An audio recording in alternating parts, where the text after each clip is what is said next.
What's up, my school bosses?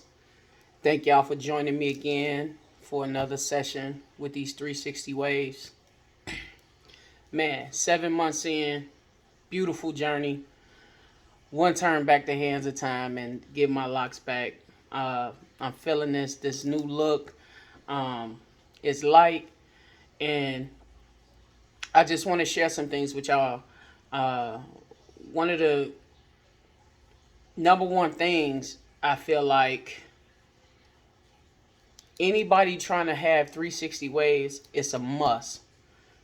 Yes, the do rags are important. Yes, having the brushes are important. The hard, the soft, the medium.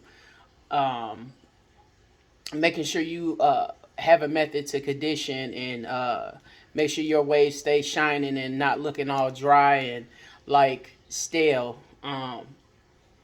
Those things are important. Making sure you wash them, making sure you during your process of woofing that you doing the things that you need to do so your connections can get stronger, and by the time you hit the barbershop you ready to see what that woofing done produced in a major way. So with that being said, speaking of that, the number one thing that I feel like all 360 waivers should have on deck before they start the journey is a good barber. Having a good barber is a must.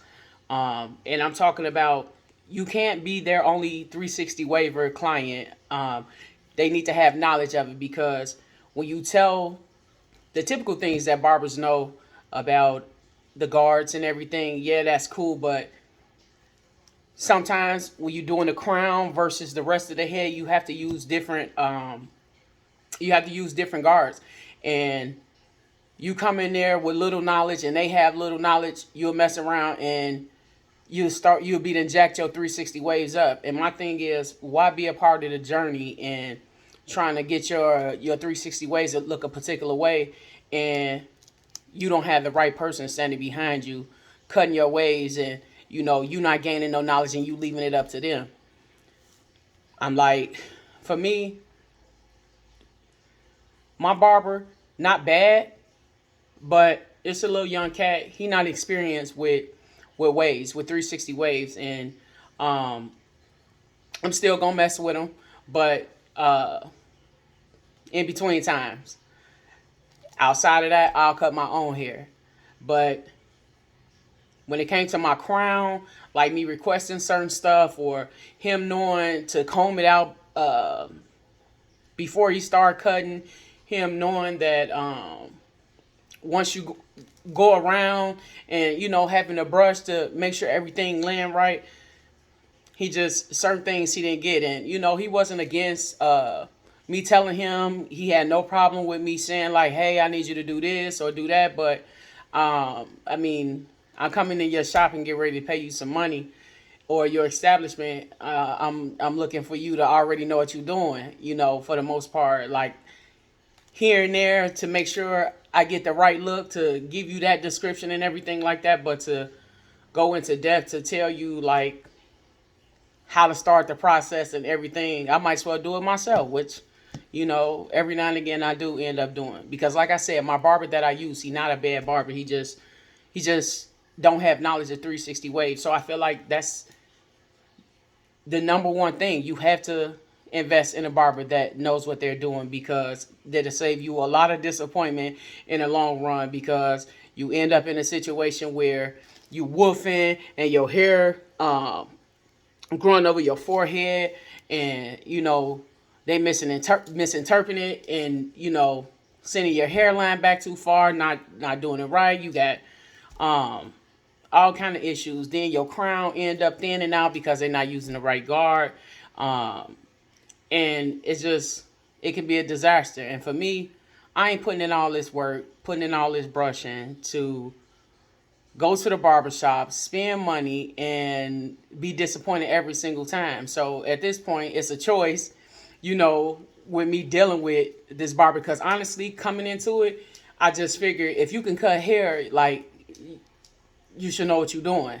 And that was like the wrong understanding I went into this with, because yeah, I've had some disappointing haircuts since I've had my waves, but other than that,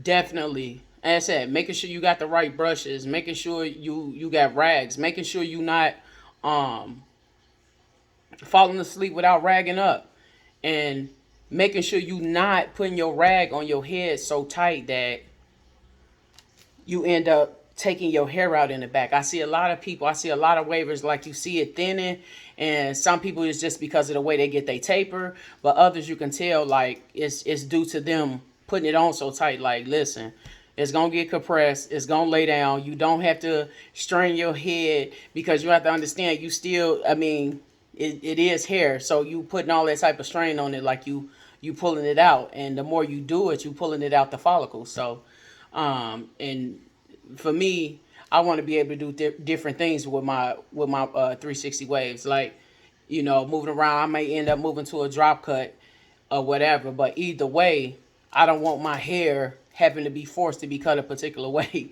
because it's missing.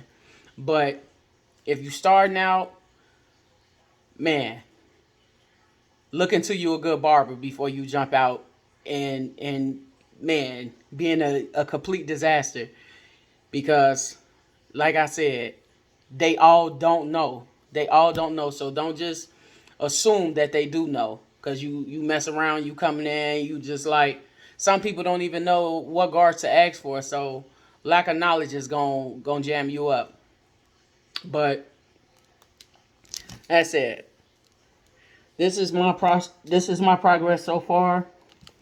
And up in here, see me in my crown, that since I've been away from the barbershop for over a month now, um, my crown has grown thicker the way I wanted to grow, because I was not pleased with it. And then it's just like I got gray hair growing in, so it's uh thinning out. It looks thinner. It looks thinner with the gray hair growing in the middle in the crown. So again, knowledge is everything, and make sure you choose the right one. Barber, that is. And good luck on your journey. Once again, thank y'all for joining me with my shenanigans, getting this scoop from me about these 360 waves. And I'll tap in with y'all soon. Um, I appreciate the support y'all continue to show on each and every video, short and everything. I'm I'm moving on along, and I'm taking my time with this journey and enjoying it along the way. So I hope y'all got something out of this. I hope y'all learn something. Till next time.